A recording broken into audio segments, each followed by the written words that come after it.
ये land fraud committee की आज मीटिंग हुई और इसमें सभी मेंबर्स उपस्थित थे।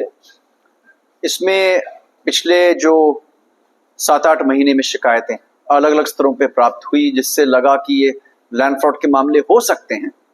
उसमें एक आप कह सकते हैं छोटी जांच, एक समरी इंक्वायरी पहले तहसील के लेवल से कराई गई। उसके बाद यहाँ पे इन मामलों को सुना गया, शिकायतकर्ताओं को भी बुलाया गया। तो कुल 53 मामले आज कमेटी के सम्मुख आए थे, जिसमें से 13 मामले ऐसे पाए गए जो एफआईआर करने के लिए ठीक हैं, उचित पाए गए, उसमें एफआईआर की जाएगी।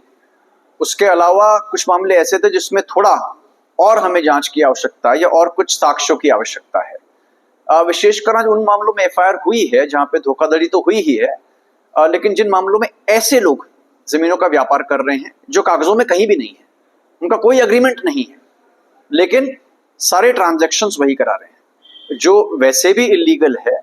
और इस परंपरा की वजह से, इस प्रैक्टिस की वजह से बहुत से फ्रॉड्स हो रहे हैं। तो कमेटी चाहेगी कि ऐसी चीजें डिस्करेज हों।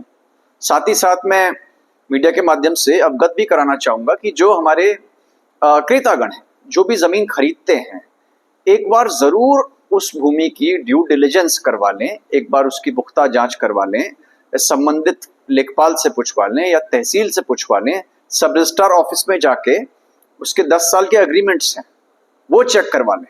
या कई बार लोग ऐसा भी करते हैं कि कोई एडवोकेट साहब के पास चले जाते हैं, वकील साहब के पास चले जाते हैं, वो भी एक तरह से उसकी पुरानी ट्रांजैक्शन डिटेल्स निकाल के देख लेते हैं कि जमीन ठीक ठाक है, कोई इस पे लोन तो नहीं लिया हुआ है।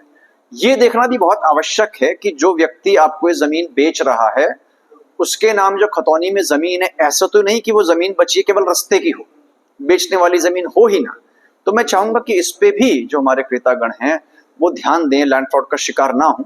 और बाकी कमेटी के सम्मुख जो मामले आएंगे उनको तो खैर हम विस्तारित करते रहें।